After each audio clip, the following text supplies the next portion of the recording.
You laughed, now the whole town is laughing. The group chat notification popped up on Cassie's phone just as I walked into our kitchen that Tuesday morning. What I read there would destroy everything I thought I knew about my marriage, my friends, and myself. LOL, his proposal was so cringe. Thank God I said no. The message was meant for her girlfriends in the FitFam_wives chat, but I was still in that group from when Cassie added me months ago to include me in her world. My coffee mug hit the counter harder than I intended. My name is Ron Pritchard. I'm 42, sell real estate in Cedar Pines, Maine, and until that moment, I thought I was living a decent life with a woman who loved me. The proposal she was laughing about, that was mine. The one I'd made 3 years ago on bended knee at Sunset Point, overlooking the lake where my father taught me to fish. I stared at that message for a full minute, my hands shaking. Then something cold and calculating settled into my chest. Without thinking, I typed back, "Dodged a bullet." The chat went silent immediately. Then the frantic backpedaling started. "OMG, Ron, we didn't know you were still in here. It was just girl talk. We didn't mean anything." But I was already screenshotting everything. Every laugh at my expense, every joke about my boring job, every snide comment about how I wasn't ambitious enough for their precious Cassie. 3 years of marriage, and this was what my wife really thought of me.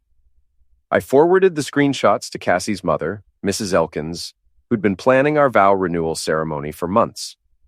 Then I walked out of the house, leaving my coffee growing cold and my marriage in ashes. Cedar Pines is the kind of small town where everyone knows everyone else's business, usually before they know it themselves. It's got one main street, a dying downtown, and enough gossip to fuel a soap opera. I've lived here my whole life, inherited my father's real estate business, and built what I thought was a solid reputation as the guy who'd give you straight answers about property values and mortgage rates.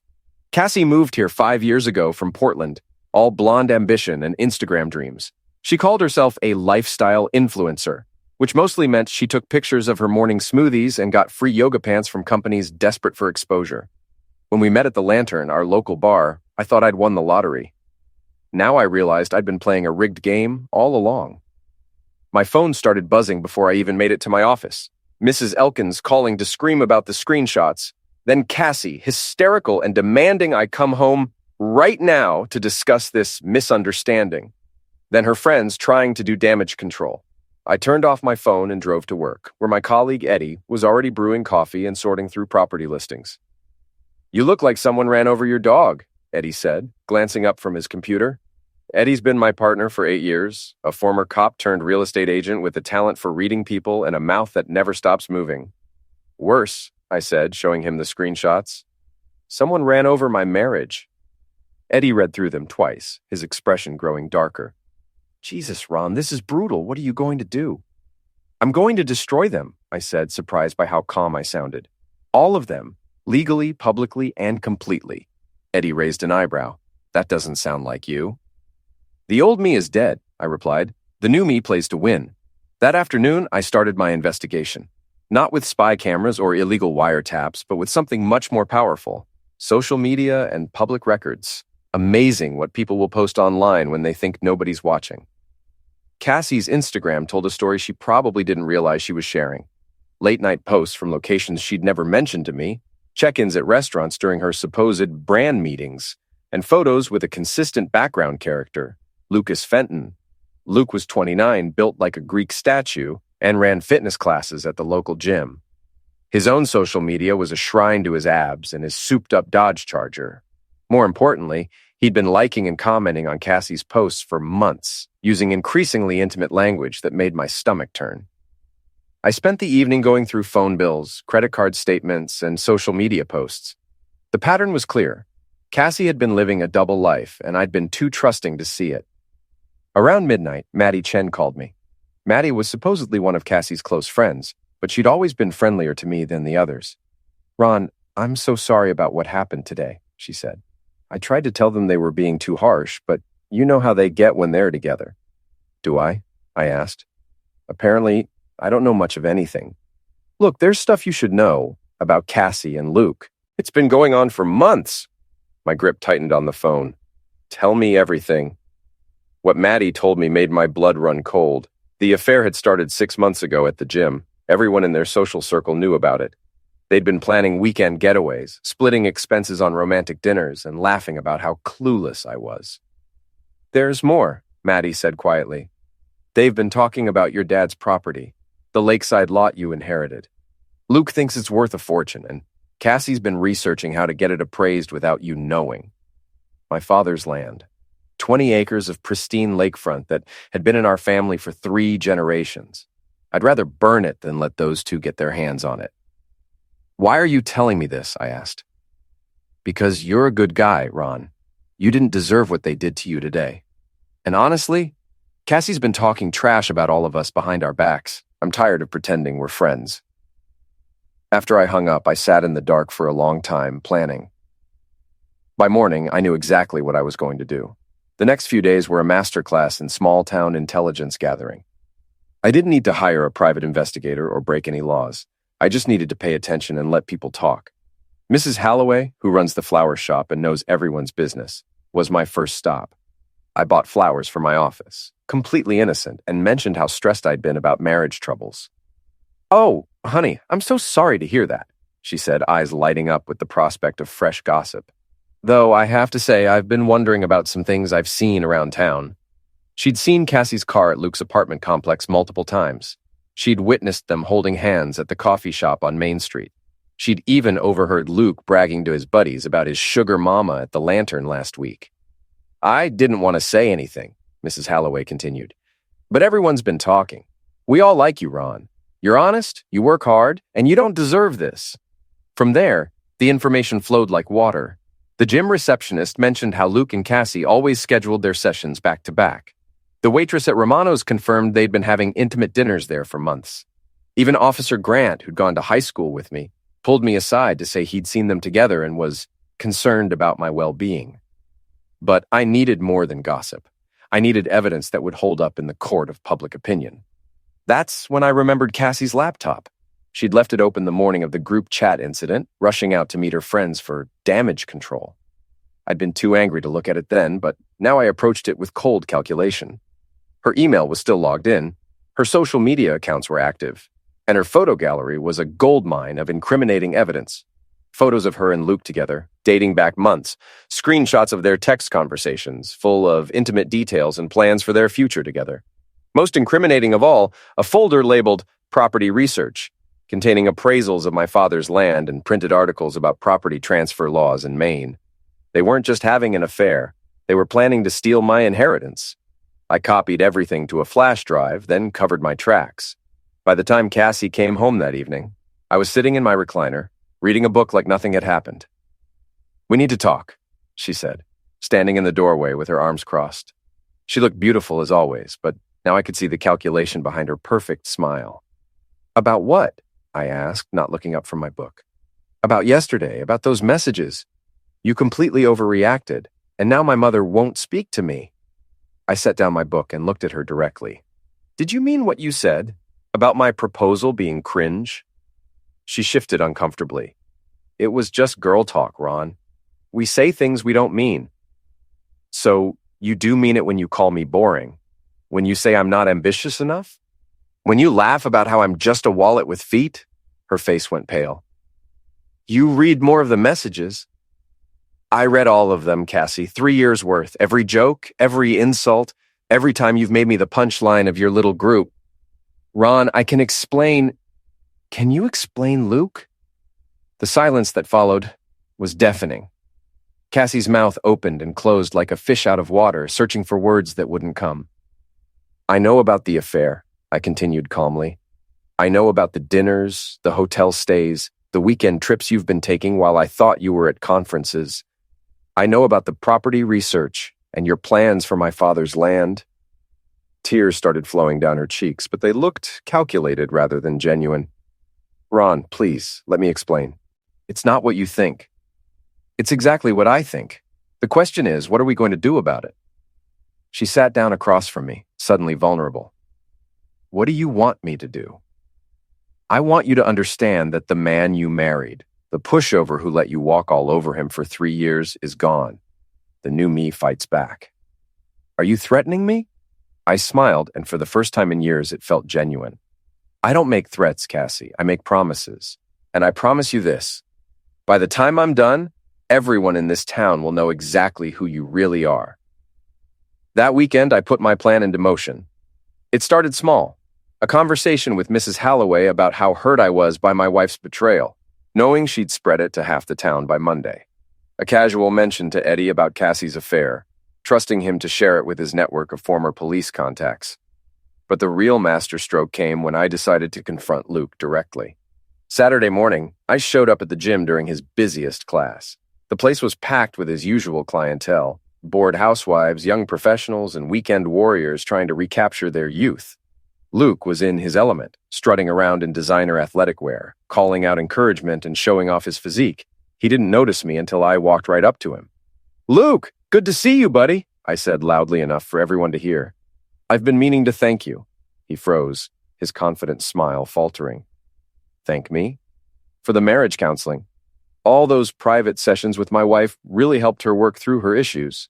Though I have to ask, do you always meet with clients at hotels, or is that a special service you provide?" The gym went dead silent. Every head turned toward us, and I could see phones coming out to record what was obviously about to become drama. Luke's face turned red. "I don't know what you're talking about." "Sure you do. The Marriott last month, Romano's every Thursday night, those weekend trips to Portland. Very thorough counseling. I especially appreciate how you've been helping her research property law. That's going above and beyond." "You're crazy," Luke said, but his voice cracked. "Am I? Because I have photos, Luke. Lots of them. Should I share them with everyone here, or would you prefer to explain to your clients why you've been sleeping with a married woman?" The crowd was murmuring now, phones definitely recording, and Luke looked like he wanted to disappear into the floor. "This is harassment," he said weakly. "This is truth," I replied. "And the truth is, you've been screwing my wife while I paid the bills. But don't worry, I'm not here to fight you. I'm here to thank you." "Thank me?" "For showing me who she really is. For 3 years, I thought I was married to someone special. Now I know I was married to someone who'd cheat with a gym rat who still lives with roommates at 29. The insult hit home. Luke's face went from red to purple, and I could see him struggling not to throw a punch in front of all these witnesses. "You want to settle this like men?" he said, stepping closer. "Absolutely," I replied, "but not with our fists, with our wallets. I hear you've been making promises to my wife about your bright future. Let's see if you can back them up when everyone in town knows what kind of man you really are." I turned to address the crowd directly. "Ladies and gentlemen, meet Luke Fenton, homewrecker extraordinaire. He's available for private training sessions, and apparently his rates are very reasonable. Just ask my wife." Then I walked out, leaving Luke standing there humiliated in front of his clients and colleagues. By the time I got home, the video was already making rounds on social media, and my phone was buzzing with messages of support from people I hadn't heard from in years. Cassie was waiting for me, furious and crying. "How could you do that?" she screamed. "You humiliated him in front of everyone." "Good," I said simply. "Now you know how it feels." The video from the gym went viral in Cedar Pines, which admittedly isn't saying much in a town of 8,000 people. But within 24 hours, everyone knew about Cassie's affair, and the court of public opinion had rendered its verdict. My phone rang constantly with messages of support. Customers called to express their sympathy and book appointments, as if buying real estate was their way of showing solidarity. The local newspaper even called, wanting to do a story about maintaining dignity in difficult times. Meanwhile, Cassie's world was crumbling. Her Instagram sponsors started dropping her immediately. Apparently, lifestyle influencer caught cheating on devoted husband wasn't the brand image they wanted to promote. Her follower count plummeted as people shared the gym video and added their own commentary about small-town drama. But I was just getting started. Eddie had been busy too, using his old police contacts to dig up information about Luke. Turned out our fitness guru had a history of inappropriate relationships with clients. 3 different gyms in Portland had quietly let him go for boundary issues with married women. "This guy's a serial homewrecker," Eddie told me over coffee Monday morning.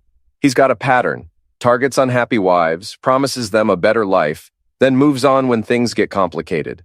How many people know about this? Everyone who matters. I may have mentioned it to a few people who mentioned it to a few more people. You know how it is? I did know. In a small town, information spreads faster than wildfire, and Eddie had lit the match. By Tuesday, Luke was getting confronted by angry husbands all over town.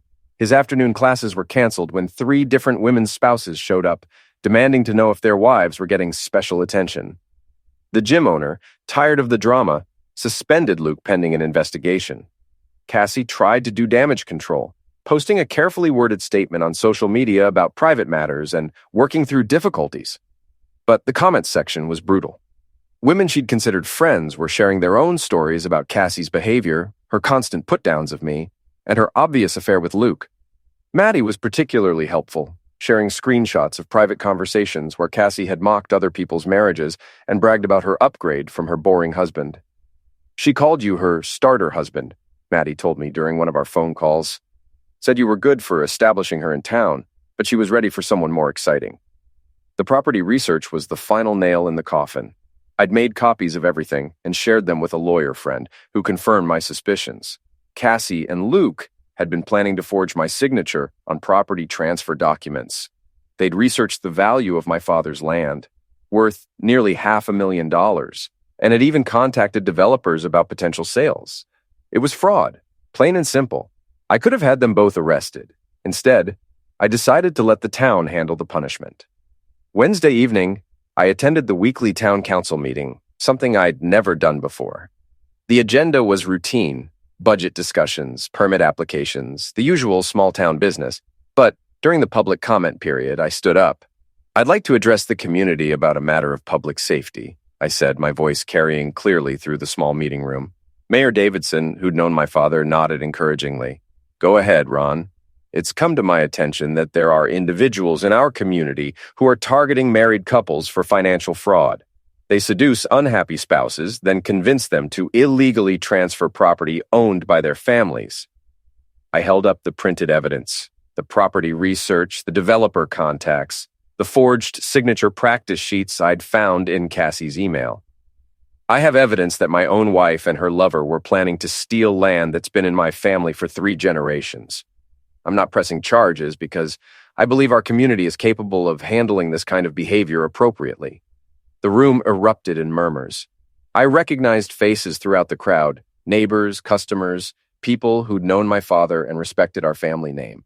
I'm sharing this information because other families might be at risk. If someone you love is suddenly interested in property values, meeting with strangers about real estate, or asking unusual questions about inheritance law, you might want to pay attention. I distributed copies of the evidence to the council members and left the originals on the public table where anyone could examine them. "That's all I have to say. Thank you for your time." The applause started slowly, then built to a thunderous ovation. As I walked out, people stopped me to shake my hand, pat my back, and express their outrage at what had been done to me. By Thursday morning, Cassie and Luke were pariahs. Luke's remaining clients had canceled their sessions. The gym owner, facing pressure from members who threatened to cancel their memberships, fired him outright. His roommate, Jeff, kicked him out after learning about the fraud scheme, leaving Luke to sleep in his precious Charger. Cassie fared even worse. Her remaining sponsors dropped her after the town council meeting made local news. The story was picked up by Portland media as a human interest piece about small-town justice, complete with her photo and details about the affair and fraud attempt. Her friends abandoned her completely. Even Tara and Jen, who'd been part of the original group chat mockery, publicly distanced themselves from her behavior. But Cassie wasn't going down without a fight. Friday afternoon, she showed up at my office with Luke in tow, both of them looking desperate and angry. "We need to talk," she said, barging past Eddie and into my private office. "Actually, we don't," I replied calmly, not looking up from my computer. "My lawyer says any communication should go through him now." "Ron, please," Luke said, and I was surprised by how pathetic he sounded. "This has gone too far. We made mistakes, but you're destroying our lives." I finally looked at them. Cassie's perfect appearance was cracking. Her hair wasn't styled, her makeup was smudged, and her clothes looked like she'd slept in them. Luke looked even worse, unshaven and wearing the same gym clothes from 2 days ago. "You destroyed your own lives," I said. "I just made sure everyone could see it." "We'll leave town," Cassie said desperately. "We'll disappear, and you'll never see us again. Just stop this campaign against us." "Campaign?" I laughed. "I haven't campaigned against anyone. I've just told the truth. If the truth is destroying you, maybe you should have thought about that before you decided to betray everyone who trusted you." "You're enjoying this," Luke accused. You're absolutely right, I am. For 3 years, you made me feel like I wasn't good enough for my own wife. You convinced her to mock me, belittle me, and plan to steal from me. Now you're both getting exactly what you deserve. The fraud thing was just research, Cassie said weakly. We weren't actually going to do anything. I opened my desk drawer and pulled out a printed email, one I'd found in her deleted folder that morning. Really? Then what's this email to your lawyer friend in Portland, asking about the statute of limitations on forged signatures? Or this one to a notary asking about witnessing documents when one party isn't present? Their faces went white. You were absolutely going to steal my father's land. You'd already planned how to do it. The only reason you didn't was because I caught you first. Eddie appeared in the doorway. Everything okay in here, Ron? Just fine. These folks were just leaving. Actually, Eddie said with a grin, there's something they might want to see first. He handed me his phone, which was open to Facebook. The screen showed a new post from Jen, Cassie's former friend. Oh, this is interesting, I said, reading aloud. Luke, did you know that while you were sleeping with my wife, you were also texting Jen about meeting up? She's got screenshots of you calling Cassie clingy and asking if Jen wanted to hang out privately. Luke's face went from white to green. Cassie spun to stare at him, her mouth falling open. You were cheating on me while you were cheating with me? She whispered. Cassie, I can explain. With Jen? My friend Jen? She's not your friend, I interjected helpfully. None of them are. They're all sharing stories about you on social media. Apparently you've been a terrible friend to everyone, and they're enjoying watching you get what's coming to you. Cassie started crying.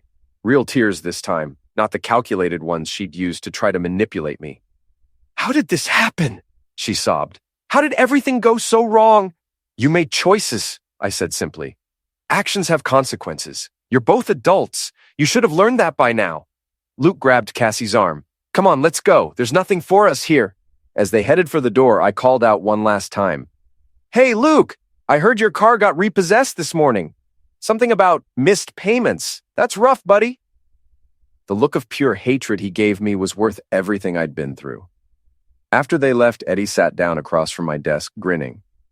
You're really enjoying this, aren't you? More than I should, I admitted, but they had it coming. What's next? Next, I think it's time for the grand finale.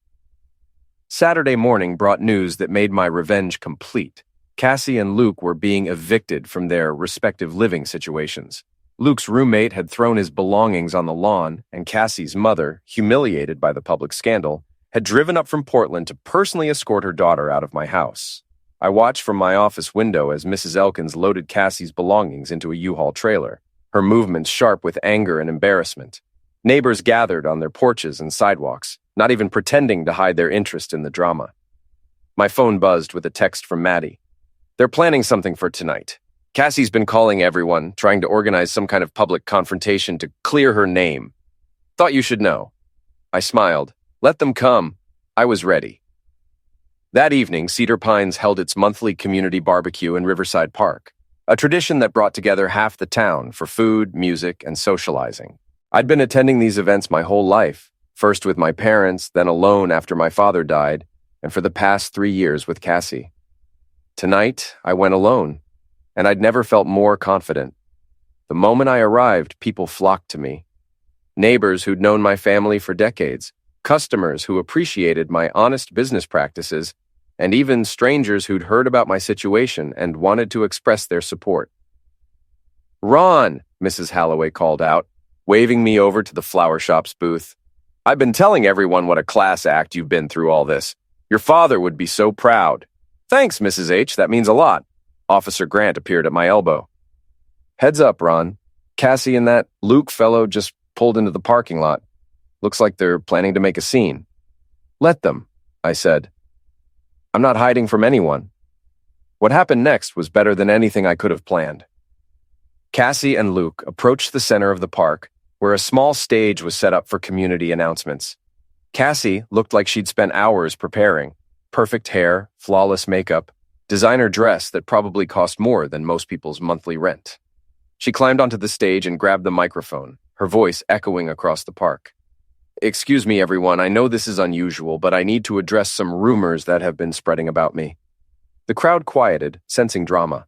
I stayed where I was, surrounded by supportive neighbors, and waited. My name is Cassie Pritchard, and I've been the victim of a vicious campaign of lies and harassment by my estranged husband.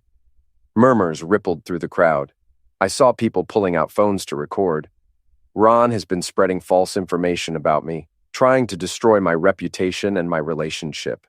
He's manipulated evidence, taken things out of context, and turned this community against me for his own selfish purposes. She was good, I had to admit. Her voice carried just the right mix of vulnerability and strength, and if I didn't know the truth, I might have believed her. The man you all think you know, honest, hard-working Ron Pritchard, is actually controlling, manipulative, and emotionally toxic. He spent 3 years isolating me from my friends, monitoring my activities, and making me feel worthless. The crowd was listening, but I could see skeptical faces. These people had known me their whole lives. I made mistakes, Cassie continued, tears starting to flow.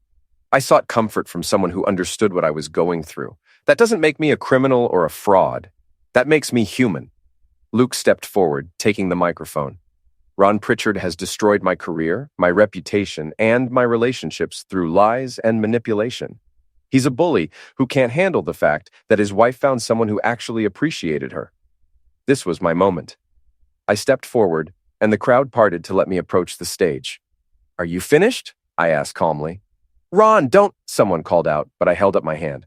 "No, it's okay. They have a right to speak, just like I have a right to respond." I climbed onto the stage, and Cassie instinctively stepped back. Luke tried to look defiant, but I could see the fear in his eyes.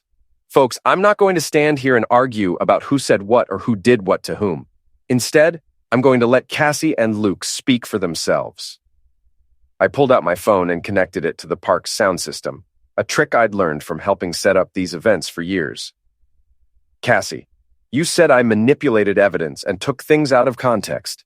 Let's hear your own words, in your own voice, with full context." I played the voice messages she'd left me over the past year, messages where she mocked my appearance, my job, my family, and my pathetic attempts to be romantic. Messages where she laughed about my father's death and called his land my ticket out of this dump. The crowd's reaction was immediate and visceral. Gasps, angry mutters, and looks of disgust directed at the stage. But I wasn't done. "Luke, you said I destroyed your career through lies. Let's talk about your career." I played recordings of Luke bragging at the lantern about his sugar mama, describing in graphic detail what he was doing with some loser's wife, and laughing about how easy it was to manipulate desperate housewives into paying for his lifestyle. Luke tried to grab the microphone, but I stepped away. "And since you both mentioned the manipulation, let's discuss this." I displayed the property research on the large screen we used for community presentations, the forged signature practice, the developer contacts, the legal research about stealing inherited land. "This is what they call seeking comfort," I announced. "Planning to forge my signature and steal land that's been in my family for 3 generations? The crowd erupted. People were shouting, some calling for the police, others demanding that Cassie and Luke leave town immediately. But I held up my hand for silence, and amazingly, they listened. "I'm not pressing charges," I said, "because the best punishment for people like this isn't prison, it's truth. Everyone in this community now knows exactly who they are and what they're capable of. That's justice enough for me." Cassie was sobbing now, her perfect makeup running down her cheeks. "Ron, please." "Please what? Please pretend this never happened? Please let you destroy someone else's family? Please help you steal from the next trusting husband?" Luke stepped forward aggressively. "You self-righteous—" He never finished the sentence. Officer Grant and 2 other cops had appeared at the base of the stage. "That's enough," Grant said firmly. "Both of you need to leave. Now." "This is harassment," Luke protested. "No," Grant replied. "This is trespassing. You're not welcome at this community event, and if you don't leave voluntarily, I'll arrest you for disturbing the peace." As the police escorted them away, the crowd broke into spontaneous applause. People rushed the stage to shake my hand, pat my back, and express their support. "Ron, you handled that perfectly," Mayor Davidson said, climbing onto the stage. "This community stands behind you." Mrs. Halloway was crying. "Your father would be so proud of how you stood up for yourself and your family's honor." Eddie appeared with a beer and a huge grin. That was the most beautiful thing I've ever seen. They got exactly what they deserved. But the evening wasn't over yet. As the crowd began to disperse and the cleanup began, my phone buzzed with a text from an unknown number. This isn't over. You've ruined everything. We'll make you pay. I showed the message to Officer Grant, who shook his head. Some people never learn. Don't worry, Ron. If they try anything else, we'll be ready. 20 minutes later, we heard shouting from the parking lot. Luke had apparently tried to key my truck in a final act of revenge, but he'd been caught in the act by half a dozen witnesses, including 2 off-duty police officers. As they dragged him away in handcuffs, he screamed threats and obscenities that only made him look more pathetic. Cassie, meanwhile, sat in her mother's car, staring at the ruins of her life with empty eyes. "It's over," I told Eddie as we watched the police car drive away. "Finally, it's really over. What are you going to do now?" I looked around at the community that had supported me, at the land my father had loved, at the business I'd built with honest work and fair dealing. "I'm going to live my life," I said. "The life I should have been living all along." 3 days later, on a rainy Tuesday morning, Cassie and Luke made their final appearance in Cedar Pines. I was in my office, reviewing contracts and enjoying the peace of a drama-free workday, when Eddie burst through the door. "You need to see this," he said, pointing toward the street. Outside, a battered sedan was parked in front of my building. Cassie sat in the passenger seat while Luke stood in the rain, apparently arguing with someone on his phone. "They've been out there for 20 minutes, Eddie said. "Just sitting there, staring at your building." "Probably trying to work up the courage to come in," I replied, not particularly concerned. "Let them sit. I've got work to do." But 10 minutes later, they both walked through my door, dripping wet and looking desperate. "We need to talk," Cassie said, her voice barely above a whisper. "No, we don't," I replied, without looking up from my paperwork. Everything that needed to be said was said Saturday night. "Ron, please," Luke said, and I was amazed at how different he sounded. Gone was the cocky swagger, replaced by something that sounded almost like begging. "We're leaving town today. We just want to clear the air before we go." I finally looked at them.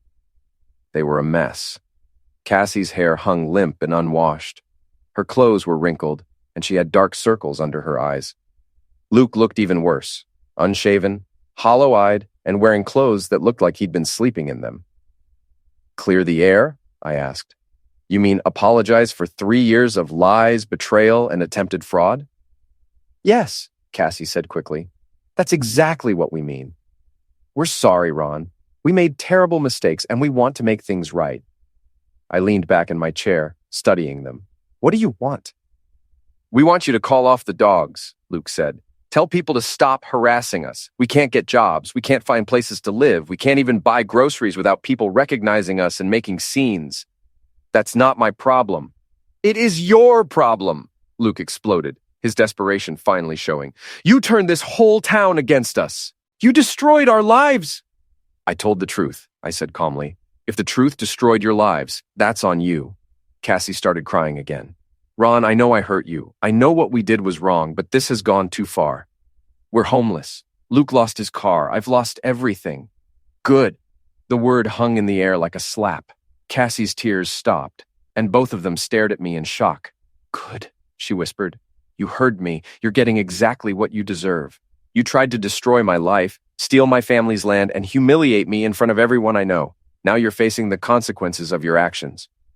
"We never meant for it to go this far," Luke said weakly. "Bees?" I stood up, and they both instinctively stepped back. "You meant every bit of it. You planned it, you executed it, and you enjoyed it. The only thing you didn't plan for was getting caught." I walked around my desk to face them directly. "You know what the best part is? I didn't have to do anything illegal, immoral, or unethical to destroy you. I just had to tell people who you really are." "Ron," Cassie started. "I'm not finished. You want to know why this town turned against you so completely? It's not because I manipulated them. It's because they've known me my whole life. They know I'm honest, hardworking, and decent. When they had to choose between believing me and believing you, it wasn't even a contest." Luke's face was red with anger and humiliation. "You think you're so perfect. I don't think I'm perfect. I think I'm better than you, and apparently, so does everyone else in this town." "What do you want from us?" Cassie asked desperately. "What will it take for you to forgive us and move on?" I pretended to consider the question. "You know what? There is something you can do." Hope flickered in their eyes. "Leave town today and never come back. Don't contact me. Don't contact my friends. Don't even think about Cedar Pines again. Disappear completely and maybe I'll stop telling people about what you did here." "That's it?" Luke asked suspiciously. "That's it. Simple, right?" They exchanged glances, clearly not trusting that it could be so easy. "There's no catch?" Cassie asked. "No catch, just a promise. If I ever see either of you in this town again, if you ever contact me or anyone I know, if you ever try to cause problems for me or my business, I'll make what happened this week look like a warm-up." "You can't threaten us," Luke said, but his voice lacked conviction. "I'm not threatening you. I'm making you a promise. And unlike some people, I keep my promises." They stood there for another minute, clearly wanting to say more but not knowing what. Finally, Cassie spoke. "I really did love you once," she said quietly. "No, you didn't. You loved what I could provide for you. There's a difference." She flinched as if I'd hit her, but she didn't deny it. "Come on," Luke said, taking her arm. "Let's go." As they headed for the door, I called out one last time. "Hey, Luke!" He turned back, and I could see the hatred still burning in his eyes. "I heard Jen's been telling everyone about your late-night text messages. Something about you being desperate and pathetic and begging her to meet you at some cheap motel. That's got to sting." His face went purple with rage, and for a moment I thought he might actually try to hit me. But Cassie pulled him toward the door, and they left without another word. Eddie, who'd been watching from his desk, let out a low whistle. "Wow, Ron, that was cold." They had it coming. What if they don't leave town? They'll leave. They don't have any choice. Luke's facing criminal charges for vandalizing my truck, and Cassie's mother made it clear she's not welcome back home until she gets her life together. They've got nowhere else to go. An hour later, Mrs. Holloway called to report that she'd seen them loading their belongings into the sedan and driving toward the highway. "Good riddance," she said. "This town is better off without people like that." That afternoon, I did something I hadn't done in months. I went to visit my father's grave. The cemetery was quiet, peaceful, with a view of the lake where we'd spent so many weekends fishing and talking about life. I sat on the bench next to his headstone and filled him in on everything that had happened. "I think you would have handled it differently," I said aloud. "You probably would have just kicked Luke's behind and been done with it. But this felt right for me. They tried to steal from our family, Dad. They tried to take the land you loved, the land Grandpa cleared with his own hands." A gentle breeze rustled the trees, and I chose to take it as approval. "I know you always said revenge was a waste of time, but this wasn't revenge. This was justice. There's a difference." That evening, I stopped by the lantern for the first time since this whole mess started. The moment I walked in, the entire bar erupted in cheers and applause. "There he is!" someone shouted. "The man who cleaned up Cedar Pines!" People bought me drinks, shook my hand, and told me stories about their own experiences with cheating spouses and fair-weather friends. It felt good to be surrounded by genuine people who valued honesty and loyalty. Around midnight, as I was getting ready to leave, a woman approached my table. She was attractive, probably in her late 30s, with kind eyes and a warm smile. "Ron Pritchard?" she asked. "That's me." "I'm Sarah Mitchell. I just moved here from Bangor to take over the elementary school principal position. I've been hearing a lot about you." "All good things, I hope," she laughed. "Mostly. People seem to think you're some kind of local hero. Just a guy who got tired of being walked on." "Well, for what it's worth, I think you handled a difficult situation with a lot of class. It takes courage to stand up for yourself like that." We talked for another hour about the town, her new job, and life in general. She was intelligent, funny, and refreshingly honest. Everything Cassie had pretended to be. As I walked her to her car, she turned to me with a smile. "I know this might be too soon, given everything you've been through, but would you like to have coffee sometime? As friends, I mean. I don't know many people in town yet, and you seem like good company." I thought about it for exactly 2 seconds. "I'd like that," I said. "I'd like that a lot." The next morning, I woke up in my own bed, in my own house, for the first time in years without the weight of lies and betrayal hanging over me. Sunlight streamed through the windows, birds were singing outside, and my phone wasn't buzzing with drama or crisis. I made coffee, read the newspaper, and planned my day like a normal person living a normal life. At exactly 9 o'clock, my phone rang. It was Eddie. "You need to see the news," he said, barely containing his excitement. I turned on the local morning show, and there it was, a follow-up story about the Cedar Pines scandal. The reporter had tracked down Luke and Cassie to a seedy motel outside Portland, where they were apparently living in their car and fighting constantly. The camera caught them in the middle of a screaming match in the motel parking lot, with Luke accusing Cassie of ruining everything, and Cassie throwing his belongings out of the car. Sources say the couple has been unable to find employment or housing due to their notoriety, the reporter said. This story has become a cautionary tale about the consequences of infidelity and fraud in small communities. I turned off the TV and smiled. Justice served. That afternoon, I had coffee with Sarah Mitchell at the little cafe on Main Street. We talked about books, travel, and our hopes for the future. She was everything I'd thought I wanted in Cassie, but had never actually found. Genuine, kind, and interested in building something real, rather than just taking what she could get. "Can I ask you something personal?" she said as we were finishing our second cups. "Sure." "Do you think you'll ever trust someone again, after what you went through?" I considered the question seriously. "I think I'll be more careful about who I trust. But I won't let what they did turn me into someone bitter and closed off. That would be letting them win." That's a very healthy attitude. I had good teachers. This town is full of people who've been married for 30, 40, 50 years. They know what real love looks like, and it's nothing like what I had with Cassie. As we walked back toward our cars, Sarah stopped and turned to me. "Ron, I hope this doesn't sound presumptuous, but I think your ex-wife made the biggest mistake of her life when she betrayed you. Any woman would be lucky to have a man with your integrity and strength." "Thank you," I said, meaning it. That means more than you know. 6 months later, Cedar Pines held its annual Founders' Day celebration. I attended with Sarah, who'd become not just a friend, but someone I was genuinely excited to build a future with. As we walked through the festival, greeting neighbors and enjoying the festivities, Mrs. Holloway pulled me aside. "Ron, dear, I have some news you might find interesting." "What's that?" "I heard from my cousin in Portland that your ex-wife and that Luke fellow broke up. Apparently, she caught him cheating with some waitress, and they had a huge fight. She's working at a call center now, living in a studio apartment, and he's back to living with his mother." I felt absolutely nothing. No satisfaction, no pity, no anger. They were strangers now, people from a different life that had nothing to do with who I'd become. "Good for them," I said simply. "Good for them?" Mrs. Holloway looked surprised. "They're getting exactly the life they deserve. I'm getting exactly the life I deserve. Everyone wins." That evening, as Sarah and I sat on my porch watching the sunset over the lake, she asked me if I ever regretted how everything had played out. Do I wish I'd handled it differently?" "I guess that's what I mean." I thought about it as I watched the light fade over the water, where my father had taught me to fish, where my grandfather had built his first cabin, where generations of my family had found peace and purpose. "No," I said finally. "I don't regret anything. They tried to destroy me, and instead they gave me the chance to become the man I was always supposed to be." Sarah smiled and took my hand. "And what kind of man is that? The kind who doesn't settle for less than he deserves. The kind who fights for what matters.